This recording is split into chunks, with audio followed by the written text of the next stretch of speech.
Nasa bansa si Japan Coast Guard Commandant Admiral Seguchi Yoshio.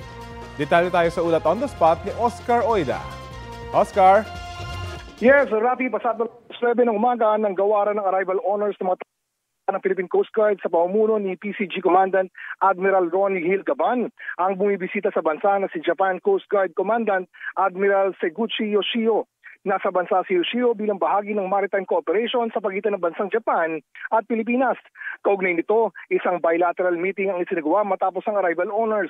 Sinundan naman ito ng pag-inspect sa BRP Teresa Magbanwa, ang 97-meter Japan-made patrol vessel ng Philippine Coast Guard. Ikinatuwa naman ni JCG Commandant ang ginagawang pag-utilize ng PCG sa naturang barko. At sa mismong BRP Magbanwa, nagkaroon ng demo ang mga tauhan ng PCG at JCG ng kanilang arrest techniques na itinuro sa kanila ng mga tauhan ng Japanese Coast Guard. Rafi? Maraming salamat, Oscar Oida.